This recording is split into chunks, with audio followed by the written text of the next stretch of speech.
உலகளாவிய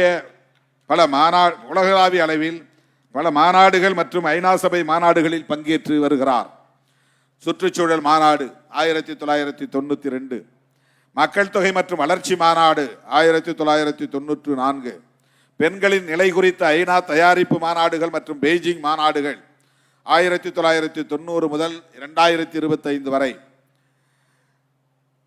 2000 ஆண்டு குரேஷியாவின் சாக்ரெப்பில் நடைபெற்ற பாலினம் மற்றும் இனவெறி குறித்த ஐநா மாநாடு ஆகியவற்றில் வள முனைவராக பங்கேற்றுள்ளார்.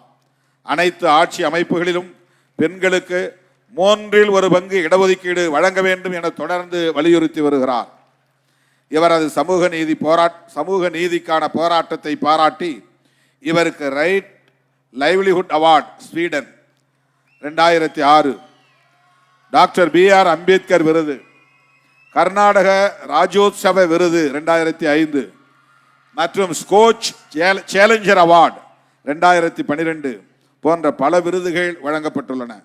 அத்துடன் 2005 ஆண்டுக்கான நோபல் அமைதி பரிசுக்காக பரிந்துரைக்கப்பட்ட 1000 அமைதி பெண்களில் இவரும் ஒருவர் என்பது குறிப்பிடத்தக்கது. புரட்சியாளர் அம்பேத்கர், பண்டிதர் அயோத்திதாசர் ஆகியோரின் வழியில் அயராது செயலாற்றி வரும் திருமதி முனைவர் ரூத் மனோரமா அவர்களை பாராட்டி விடுதலை சிறுத்தைகள் கட்சியின் சார்பில் 2026 ஆண்டுக்கான அயோத்திதாசர் ஆதவன் விருதினை வழங்குவதில் பெருமை அடைகிறோம். இந்த ஆண்டுக்கான காயிதே மில்லத் பிறை விருது தோழர் முகமது முனீர் சேட் அவர்கள் பெறுகிறார். ராமநாதபுரம் மாவட்டம் சித்தார்கோட்டையை சார்ந்த திரு இப்ராஹிம் ஷா, திருமதி ஹுரியா பானு ஆகியோருக்கு 28/12/1969 அன்று திரு முகமது முனீர் சேட் அவர்கள் பிறந்தார்.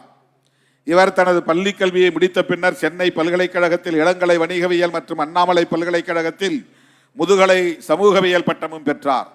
இவர் பள்ளி பருவத்திலேயே இஸ்லாமியர்களின் அடிப்படை உரிமைகளுக்காகவும் பிற விளிம்பு நிலை மக்களின் நலன்களுக்காகவும் சமூக அரசியல் களத்தில் பணியாற்ற தொடங்கினார். ஊடகத்தளத்திலும் ஈடுபாடு கொண்டு சிறுபான்மையினரின் உரிமைகளுக்காக குரல் எழுப்பினார். மார்னிங் ஸ்டார் மற்றும் சமுதாய ரிப்போர்ட் ஆகிய இதழ்களின் ஊடாகவும் தொலைக்காட்சிகளின் ஊடாகவும் தனது சமூக பணிகளை மேற்கொண்டார். ஒரு தொலைக்காட்சியின் செய்தி பிரிவு இயக்குநராக பணியாற்றிய காலத்தில் இந்திய தௌஹீத் ஜமாத்தின் மறைந்த தலைவர் SM பாக்கர் அவர்களுடன் இணைந்து உலக பார்வை என்கிற நிகழ்ச்சியை தொடர்ச்சியாக 12 ஆண்டுகள் வெற்றிகரமாக நடத்தினார். 2006 இஸ்லாமியர்களுக்கு கல்வி மற்றும் அரசு வேலைவாய்ப்புகளில் 3.5 விழுக்காடு இடஒதுக்கீட்டை வென்றெடுத்ததில் இவருடைய பங்களிப்பும் குறிப்பிடத்தக்கதாகும். 2009 தமிழகத்தில் நடைபெற்ற முள்ளிவாய்க்கால் இனப்படுகொலையை கண்டித்து போராட்டம் நடத்தியவர். கூடங்குளம் அணு உலை எதிர்ப்பு, தருமபுரியில் நடைபெற்ற சாதிய ஒடுக்குமுறை எதிர்ப்பு, பரமக்குடி துப்பாக்கிச்சூடு எதிர்ப்பு ஆகிய போராட்டங்களிலும் பங்கேற்றவர். தூத்துக்குடி ஸ்டெர்லைட் ஆலைக்கு எதிரான போராட்டங்கள், அங்கே நடைபெற்ற துப்பாக்கிச்சூடு படுகொலை ஆகிய அவலங்களுக்கு எதிரான போராட்டங்களிலும் கலந்து கொண்டவர். அத்துடன் 7 தமிழர்கள் விடுதலை மற்றும் இஸ்லாமிய சிறைவாசிகளின் விடுதலை ஆகியவற்றுக்கான போராட்டங்களையும் முன்னின்று நடத்தியவர். ஒன்றிய அரசு கொண்டு வந்த CAA, NRC, NPR, முத்தலாக் சட்டம், பொது சிவில் சட்டம் மற்றும் வக்ஃப் சொத்துக்கள் திருத்தச் சட்டம் ஆகியவற்றுக்கு எதிராகவும் தோழமை சக்திகளோடு களமாடியவர். பாபர் மசூதியை மீட்க 18 ஆண்டுகளுக்கு மேலாக நடைபெற்று வரும் தொடர் போராட்டங்களிலும் தீவிரமாக பங்கேற்று வருபவர். தனது வாழ்க்கையை இஸ்லாம் மார்க்கத்தின்படி தகவமைத்துக் கொண்டு கண்ணிய தமிழர் காயிதே மில்லத் வழியில் இஸ்லாமியர் உள்ளிட்ட விளிம்பு நிலை மக்களின் ஜனநாயக உரிமைகளுக்காக அயராது போராடி வரும் இந்திய தௌஹீத் ஜமாத்தின் மாநில துணைத் தலைவர் திரு முகமது முனீர் சேட் அவர்களை பாராட்டி 2026 ஆண்டுக்கான காயிதே மில்லத் பிறை விருதினை வழங்கி விடுதலை சிறுத்தைகள் கட்சி பெருமை கொள்கிறது. நிறைவாக செம்மொழி ஞாயிறு விருது. இந்த ஆண்டுக்கான விருதினை பெறுபவர் தமிழறிஞர் போ. வேல்சாமி அவர்கள். விருதுநகர் மாவட்டம் தமிழறிஞர் போ. வேல்சாமி அவர்கள். விருதுநகர் மாவட்டம் பாலவனத்தம் கிராமத்தை சார்ந்த திரு பொம்மையா, திருமதி பாப்பம்மாள் ஆகியோருக்கு 12/5/1951 பிறந்தார் தோழர் போ வேல்சாமி அவர்கள். இவர் தஞ்சாவூரில் தனது பள்ளி கல்வியை முடித்த பின்னர் தாய் தமிழ் மீதான பற்றின் காரணமாக புலவர் படிப்பில் சேர்ந்தார். அதனை அடுத்து பிலிட் பட்டப்படிப்பில் தேர்ச்சி பெற்றார். தஞ்சாவூரில் புகழ்பெற்ற வணிகராக தொழில் செய்து கொண்டே தமிழ் ஆய்வு பணிகளிலும் ஈடுபட்டார். தமிழ்நாட்டின் சிந்தனை தளத்தில் மிகப்பெரிய தாக்கத்தை ஏற்படுத்திய நிறப்பிரிகை இதழின் ஆசிரியர் குழுவில் ஒருவராக இருந்து செயல்பட்டார். அவ்விதழில் அவர் எழுதிய கட்டுரைகளும் அந்த இதழின் சார்பில் ஒருங்கிணைக்கப்பட்ட கூட்டங்களில் அவர் முன்வைத்த கருத்துக்களும் அதுவரை தமிழாய்வு குறித்து நிலவி வந்த மரபான பார்வைகளை கேள்விக்கு உட்படுத்தின. தனது வணிகத்தின் காரணமாக நாமக்கல் பகுதிக்கு குடிபெயர்ந்த தோழர் வேல்சாமி அவர்கள் தொடர்ந்து பல்வேறு ஆய்வு கட்டுரைகளையும் நூல்களையும் எழுதி வெளியிட்டு வருகிறார். பொற்காலங்களும் இருண்ட காலங்களும், தமிழ் நவீனமான வரலாறு, பொய்யும் வழுவும் ஆகிய நூல்கள் இவரது படைப்புகளில் குறிப்பிடத்தக்கவையாகும். கோயில், நிலம், சாதி என்ற இவரது நூல் நிலத்துக்கும் சாதி அமைப்புக்கும் இடையிலுள்ள உறவை எடுத்து காட்டுவதோடு அவற்றுக்கும் கோயில் என்ற நிறுவனத்துக்கும் இடையில் இருக்கும் உறவையும் விளக்குவதாக உள்ளது. அத்துடன் தமிழ் செவ்வியல் இலக்கிய நூல்களை பதிப்பித்தவர்கள் காணாமல் விட்ட பிழைகளையும் அடையாளம் கண்டு திருத்தமான செம்பதிப்புகள் வெளியாவதற்கு பாடுபட்டு வருகிறார். இலக்கிய தளத்தில் இவர் ஆற்றியுள்ள பங்களிப்பை பாராட்டி பல்வேறு அமைப்புகள் இவருக்கு ஏராளமான விருதுகளை வழங்கியுள்ளன. தமிழ்நாடு அரசின் திருவிக்கா விருது, ஆனந்த விகடன் இதழின் நம்பிக்கை விருது, விளக்கு இலக்கிய அமைப்பின் புதுமைப்பித்தன் நினைவு விருது ஆகிய விருதுகள் குறிப்பிடத்தக்கன ஆகும். 10க்கும் மேற்பட்ட ஆய்வு நூல்களை எழுதியுள்ள தமிழறிஞர் தோழர் போ வேல்சாமி அவர்களின் அளப்பரிய தமிழ் பணிகளை பாராட்டி விடுதலை சிறுத்தைகள் கட்சியின் சார்பில் 2026 ஆண்டுக்கான செம்மொழி ஞாயிறு விருதினை வழங்குவதில் பெருமை அடைகிறோம். 7 சான்றோருக்கும் இப்போது இந்த பாராட்டு பட்டயங்களை வழங்கி உங்கள் கொடையின் மூலம், நீங்கள் வாரி வழங்கிய நிதியின் மூலம் பொற்கிழியும் தலா 50,000 காசோலையாக வழங்க இருக்கிறோம். அதனை தொடர்ந்து வாழ்த்துரை, ஏற்புரை நடைபெறும் என்பதை தெரிவித்துக் கொள்கிறேன். ஒரு மனிதரை கௌரவிப்பது அப்படின்றது அவரை உயர்த்துவதோடு சேர்த்து அவரை போல இன்னும் பலர் இந்த சமூகத்தில் உயர வேண்டும் என்பதும் நோக்கமாக இருக்கிறது. இந்த எழுச்சிமிகு விழாவிற்கு தலைமை தாங்கி வழிகாட்டி நடத்துவதோடு ஒவ்வொரு ஆண்டும் 2007 இருந்து யார் விருது பெறுகிறார்கள், அவர்களுடைய பெருமை என்ன, போராட்டம் என்ன, சமூகத்தில் அவர்களுடைய சாதனை என்ன என்பதை தானே அந்த விருதினர்களுக்கான உரையையும் நிகழ்த்தி கொண்டிருக்கிறார் நம்முடைய எழுச்சி தமிழர் அவர்கள். நன்றி சார். தொடர்ந்து விருதாளர்களுக்கு விருது வழங்கும் நிகழ்வு. முதலாவதாக அம்பேத்கர் சுடர் விருதினை பெற்றுக்கொள்கிறார் மேனாள் துணைவேந்தர் மனோன்மணியம் சுந்தரனார் பல்கலைக்கழகம் முனைவர் கே சொக்கலிங்கம் அவர்கள். கல்விதான் ஒருவனை நிமிர்த்தும் ஆயுதம் என்ற அண்ணல் அம்பேத்கரின் சிந்தனையை தன் மூச்சாக கொண்டவர். கல்வி புலத்தின் அதிகார பீடங்களில் சமூக நீதிக்கான விதைகளை விதைத்த மாபெரும் கல்வியாளர் மனோன்மணியம் சுந்தரனார் பல்கலைக்கழகத்தின் மேனாள் துணைவேந்தர் முனைவர் கே சொக்கலிங்கம் அவர்களுக்கு அம்பேத்கர் சுடர் விருது வழங்குவதில் பெருமிதம் கொள்கிறது விடுதலை சிறுத்தைகள் கட்சி. அனைவரும் கரவொலி எழுப்பலாம்.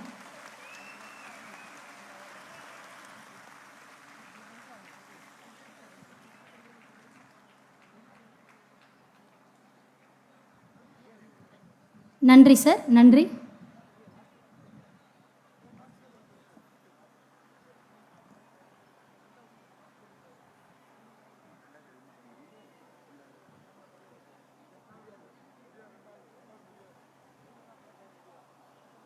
அடுத்ததாக விருதினை பெற்றுக்கொள்வதற்காக பெரியார் ஒளி விருது வழக்கறிஞர் ஹென்றி டிஃபன் அவர்களுக்கு வழங்கப்படுகிறது. எங்கெல்லாம் மனித உரிமை பறிக்கப்படுகிறதோ, எங்கெல்லாம் எளிய மக்கள் ஒடுக்கப்படுகிறார்களோ, அங்கெல்லாம் நீதியின் குரலாய் ஒலிக்கும் இடிமுழக்கம். தந்தை பெரியாரின் சுயமரியாதை சிந்தனையோடு மனித உரிமை போர்க்களத்தில் சமரசமின்றி போராடும் மக்கள் வழக்கறிஞர் ஐயா ஹென்றி டிஃபன் அவர்களை பெரியார் ஒளி விருது வழங்கி கௌரவிக்கிறது விடுதலை சிறுத்தைகள் கட்சி.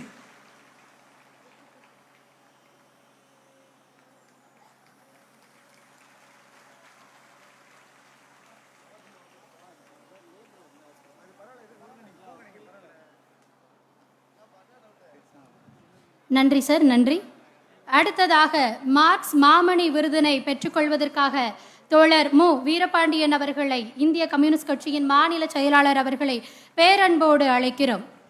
சாதியற்ற சமத்துவ உலகத்தை படைக்க செங்கோடு ஏந்தி வர்க்க பேதங்களுக்கு எதிராக களமாடும் இடதுசாரி சித்தாந்தத்தின் எளிய முகவரி, உழைக்கும் வர்க்கத்தின் தோழராய் இந்திய கம்யூனிஸ்ட் கட்சியின் மாநில செயலாளராய் முளிரும் மதிப்பிற்குரிய தோழர் மு வீரபாண்டியன் அவர்களை மார்க்ஸ் மாமணி விருதினை வழங்கி கௌரவிக்கிறது விடுதலை சிறுத்தைகள் கட்சி.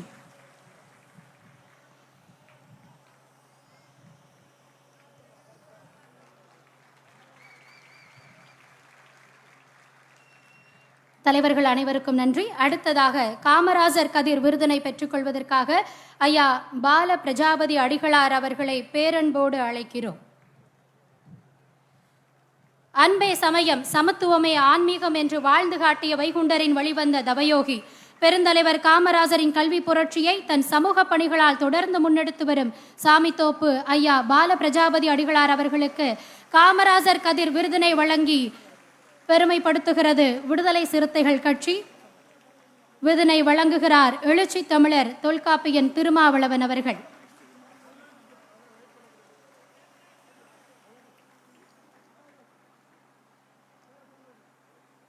நன்றி ஐயா. அடுத்ததாக அயோத்திதாச ராதவன் விருதினை பெற்றுக்கொள்வதற்காக சமூக செயற்பாட்டாளர் திருமதி ரூத் மனோரமா அவர்களை அன்போடு அழைக்கிறோம். ஒடுக்கப்பட்ட பெண்களின் உரிமை குரலை, இந்தியாவின் விளிம்பு நில மக்களின் வலியை உலக அரங்கின் உச்சத்தில் ஒலிக்கச் செய்த ஆளுமை, பண்டிதர் அயோத்திதாசரின் தீர்க்க தரிசன பார்வையை தன் செயல்பாடுகளால் நிஜமாக்கி வரும் வீராங்கனை திருமதி ரூத் மனோரமா அவர்களை அயோத்திதாச ராதவன் விருது வழங்கி கௌரவிக்கிறது விடுதலை சிறுத்தைகள் கட்சி. விருதினை வழங்குகிறார் எழுச்சி தமிழர் தொல் திருமாவளவன் அவர்கள்.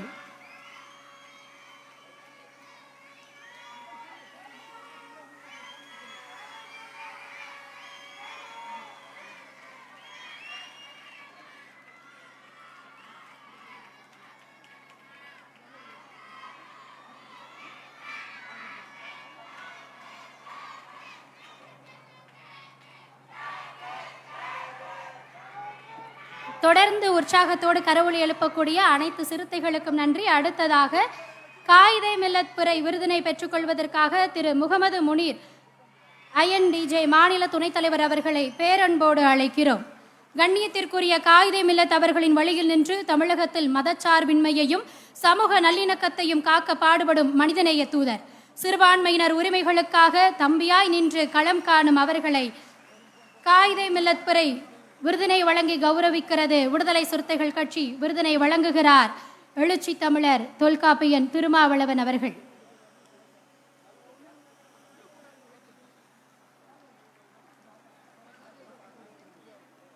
அனைவருடைய கரவொலிக்கு மத்தியில் விருது வழங்கப்படுகிறது.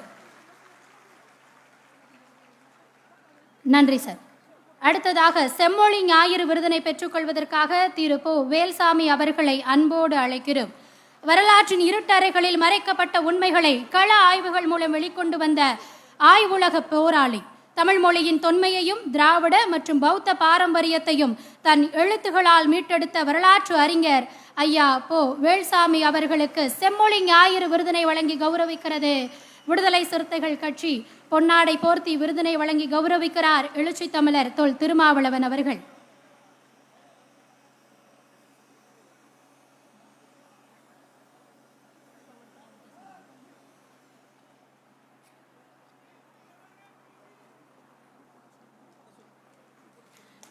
தற்பொழுது நன்றி சார். எழுச்சி தமிழரோடு விருதாளர்கள் அனைவரும் இணைந்து குழு புகைப்படம் எடுத்துக்கொள்ளும் தருணம். அனைவரும் குழு புகைப்படம் எடுத்துக்கொள்ளும் தருணம்.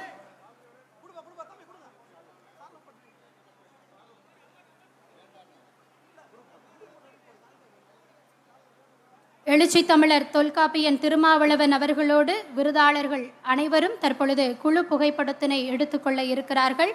அம்பேத்கர் சுடர் விருதினை பெற்ற முனைவர் கே சொக்கலிங்கம் அவர்கள், மார்க்ஸ் மாமணி விருது வென்ற தோழர் மு வீரபாண்டியன் அவர்கள், பெரியார் ஒளி விருதினை பெற்ற வழக்கறிஞர் ஹென்றி டிஃபன் அவர்கள், காமராஜர் கதிர் விருதினை பெற்றுக்கொண்ட ஐயா பால பிரஜாபதி அடிகளார் அவர்கள், அடுத்ததாக அயோத்திதாசர் ஆதவன் விருதினை பெற்றுக்கொண்ட திருமதி ரூத் மனோரமா அவர்கள், காயிதே மில்லத் பிறை விருதினை பெற்றுக்கொண்ட திரு முகமது முனீர் அவர்கள், அடுத்ததாக செம்மொழி ஞாயிறு விருதினை பெற்றுக்கொண்ட திரு போ வேல்சாமி ஆகியோர் தற்பொழுது குழு புகைப்படம் எடுத்துக்கொள்கிறார்கள். அனைவருடைய கரவொலியோடு அவர்களுடைய சமூக பணியும் சமூக போராட்டமும் ஒடுக்கப்பட்ட மக்களுக்காக மேலும் மேலும் தொடர வேண்டும் என்ற கோரிக்கையோடும் இத்தனை ஆண்டு காலம் அவர்களுக்காக உழைத்ததற்கு நன்றியோடு வாழ்த்துக்களை தெரிவித்துக் கொள்கிறோம்.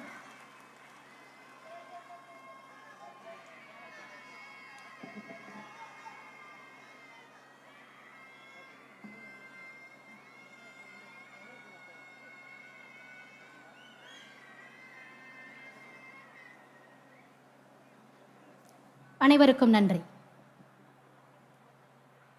தொடர்ந்து விருதினை பெற்றுக்கொண்டவர்களுடைய ஏற்புரை இருக்கிறது. அனைவரும் அவரவர் இருக்கையில் அமரலாம்.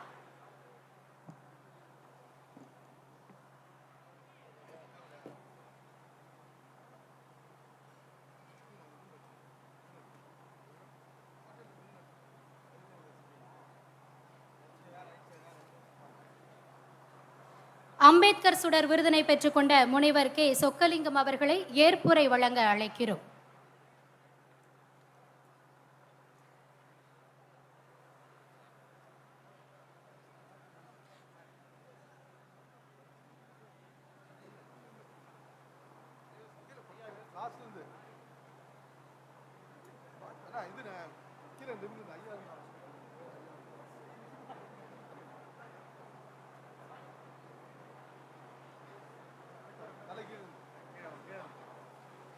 அனைவரும் ஏற்புரை வழங்க இருக்கிறார்கள். அதன் அடிப்படையில் முதலாவதாக செம்மொழி ஞாயிறு விருதினை பெற்றுக்கொண்ட திரு போ வேல்சாமி அவர்களை ஏற்புரை வழங்க அன்போடு அழைக்கிறோம்.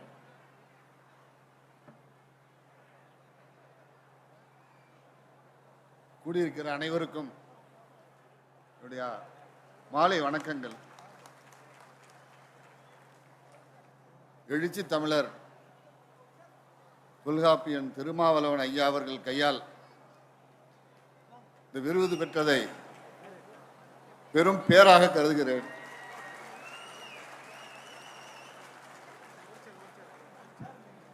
நாங்க என்ன, நானு நம்ம எம்பி ரவிக்குமார் ஐயா, பேராசிரியர் மார்ஸ் எல்லாம் நாங்கள் 90களில் நிரப்பிரிகைன்னு ஒரு பத்திரிகை நடத்தினோம். அந்த பத்திரிகையில் பெரும்பாலும் ஒடுக்கப்பட்ட மக்கள் பிரச்சனைகளையே நாங்கள் எடுத்து பேசினோம். முதலில் அம்பேத்கர் பற்றியும் கட்டுரைகளை எழுதினோம். அந்த பத்திரிகையில் தான் ஒரு இதழ் தலித் இலக்கிய சிறப்பிதழ் என்று நாங்கள் கொண்டு வந்தோம். அந்த காலத்தில் இதெல்லாம் புதுமையான விஷயங்கள். இப்படியான செய்திகளை நாங்கள் எழுதியதற்காக பல பத்திரிகைகளால் நாங்கள் தூற்றப்பட்டோம். எங்களை கைது செய்யும்படி தினமலர் போன்ற பத்திரிகைகள் எழுதி கொண்டே இருந்தார்கள். போன்றவர்கள் இவர்களை வெளியில் விட்டிருப்பதை ஆபத்து என்று சொல்லுவார்கள். இப்படியான தொடக்கத்துடன் இதனை வரலாற்று பூர்வமாகவும் இந்த பிரச்சனையை ஆராய வேண்டும் என்ற எழுச்சி எங்களிடம் ஏற்பட்ட பிறகு தமிழ் நூல்களையும் வரலாற்று நூல்களையும் படிக்க ஆரம்பித்தோம். அப்பொழுதுதான் தெரிந்தது, நம்முடைய வரலாற்றை எழுதிய 90 விழுக்காட்டு அறிஞர்கள் மேல் சாதிகளை சேர்ந்தவர்களாக இருந்தார்கள். அதனால் அவர்கள் பல்வேறு விஷயங்களை மறைத்து விட்டார்கள் அல்லது சொல்லாமல் விட்டு விட்டார்கள். உதாரணத்துக்கு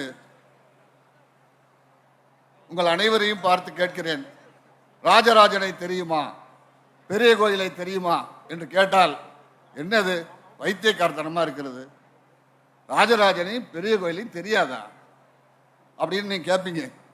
ஆனால் தெரியாது. 1907 வரை அந்த கோயிலை யார் கட்டியது என்று யாருக்குமே தெரியாது. கொடுமை என்னவென்றால், போய் நின்னா தலையில தட்டும் தமிழ் கல்வெட்டுகள். அதனை தமிழர்கள் படிக்கவில்லை, ஆங்கிலேயர்கள் தான் படித்து சொன்னார்கள். அப்பா, இது ராஜராஜன் ஒருத்தர் கட்டினதையா, அவர் எழுதின கல்வெட்டுக்கள் இதெல்லாம், அதில் நிறைய விஷயங்கள் இருக்குது அப்படின்னா அவங்க தான் தொகுத்து போட்டாங்க. ஹுல்ஸுன்னு ஒரு பேர். அந்த கல்வெட்டுகள்லாம் தொகுத்து போட்டு இப்பயும் தஞ்சை பெரிய கோயில் கல்வெட்டுகள்னு இருக்குது. ஆனால் இப்போ சமீப காலமாக சாதியான பிரச்சனை இல்லவே இல்லை, தீண்டத்தகாதவர் எல்லாமே இல்லை, தமிழர்கள்லாம் ஒன்றாதான் இருந்தோம், இதெல்லாம் பிரிக்கிறாங்க போகிறாங்கலாம் கதை சொல்கிறாங்க. தயவு செய்து சாதாரணமாக அந்த புத்தகம் கிடைக்குது, இதுலேயே இணையத்திலேயே கிடைக்குது, காசுக்கு வாங்க வேணாம், எடுத்து பாருங்க. நல்லா பிரித்து வச்சிருக்காங்க. இந்த ஜாதி இப்படி இருக்கணும், இந்த ஜாதி இப்படி இருக்கணும், இந்த சுடுகாட்டை கூட பிரிச்சிருக்காங்க. இந்த சாதிக்கு இந்த சுடுகாடுன்னு பிரித்து எழுதியிருக்காங்க. குற்றம் அல்ல, அந்த கால நிலையப்படி இலக்கியத்தில் இருக்கு சாதி. இலக்கியத்தில் நீங்க நம்புவீங்களா? தமிழ் இலக்கியத்தில் சாதி பிரிச்சிருக்கான். இன்னும் தமிழ் எழுத்து யகர இருக்கிற சிறப்பு எழுத்து, அது சூத்திர எழுத்துன்னு சொல்றான். நிறைய விஷயங்கள் இது போல நிறைய. நான் பேச ஆரம்பிச்சா 3 மணி நேரம் பேசலாம். இது மாதிரி ஏராளமான விஷயங்கள் இருக்குல்ல, இதை இன்றும் பலர் அறியாமல் இருக்கிறார்கள். கொஞ்சம் கொஞ்சம் இப்ப நெட்ல இதில் போட்டா கூகுளில் நீங்க எல்லாருமே இந்த மாதிரி செய்திகளை தெரிஞ்சுக்க முடியும். தொல்காப்பிய வரைய 171 ஆண்டு ஆயிடுச்சு. இன்று வரை ஒரு நூல் கூட தவறு இல்லாமல் அச்சிடப்படவில்லை. எல்லா பக்கமும் தவறு தான். எல்லா பல்கலைக்கழகங்கள் எழுதிட்டு இருக்கு. இதே ஐரோப்பாவில் நடந்திருந்தா அந்த மக்கள் கொதித்து எழுந்து விடுவார்கள். எங்களை பத்தி இவ்வளவு இழிவா எழுதப்பட்டிருக்க, ஏன் இதெல்லாம் சரி பண்ணல அப்படின்னு சண்டை போட்டிருப்பாங்க. இன்று வரை, இப்பொழுது வரை 2018, 19 வரை பல அறிஞர்கள் இது எப்படி செம்மை எடுக்கணும்னு எழுதியிருக்காங்க. அதெல்லாம் பார்க்காம இன்னைக்கு வரைக்கும் தமிழ் நூல்கள் அனைத்தும் உரைகளுடன் தவறாகத்தான் உள்ளன. இதெல்லாம் நம்ம சும்மா ஒரு 1-2 சொல்ல வேண்டிய நேரம் சொல்றேன், சிந்திச்சு பாருங்க. எதுவுமே சரியா நடக்கல, ரொம்ப தவறுகள் நடந்து கொண்டிருக்கு. நம்மளை புரியாத ஆளுங்கன்னு நினைக்கிறாங்க. தயவு செய்து இன்னைக்கெல்லாம் வாய்ப்பு இருக்கு, செல்ல பார்த்து எதை வேணாலும் கேட்கலாம், எதை வேணாலும் சொல்லும். நீங்க அதை பயன்படுத்தி யாருக்கு நான் முட்டாள் இல்லைன்னு தயவு செய்து நிரூபிக்க வேண்டிய காலகட்டத்தில் நாம் வாழ்ந்து கொண்டு இருக்கிறோம். நன்றி, வணக்கம்.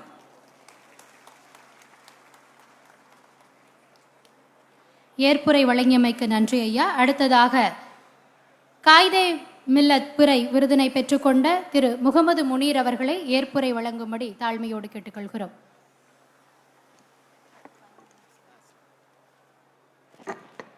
أعوذ بالله من الشيطان الرجيم بسم الله الرحمن الرحيم قل هو الله أحد الله الصمد لم يلد ولم يولد ولم يكن له كفوا أحد. இந்த எழுச்சி மிகு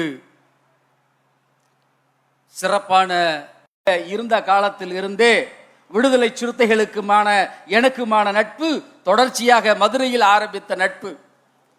அண்ணன் அன்னைக்கு ஃபோரன்சிக் சயின்ஸ் ஆபீஸ்ல ஒர்க் பண்ணிக்கிட்டு இருப்பாரு. எங்களுடைய மாணவர் அலுவலகத்திற்கு காலையில் அண்ணன் வருவார். வரக்கூடிய முக்கியமான ஆள்ல தலித் எழில்மலையும் அண்ணன் அவர்களும். அண்ணனை கொண்டு போய் என்னுடைய பைக்ல தான் கொண்டு போய் ஃபோரன்சிக் ஆபீஸ்ல இறக்கி விடுவேன். இந்திய தௌஹீத் ஜமாத் என்ற அமைப்பு அண்ணன் திருமா அவர்கள் டாக்டரேட் வாங்கினோன எல்லா இஸ்லாமிய தலைவர்களை கோரிக்கை மையமாக வைத்து முடித்துக் கொள்கின்றேன். அல்லாஹு அக்பர், ஜெய் பீம், அஸ்ஸலாமு அலைக்கும். ஏற்புரை வழங்கிய INTJ-வினுடைய மாநில துணைத் தலைவர் திரு முகமது முனீர் அவர்களுக்கு நன்றிகள். அடுத்ததாக ஏற்புரை வழங்குவதற்காக சமூக செயற்பாட்டாளர் திருமதி ரூத் மனோரமா அவர்கள்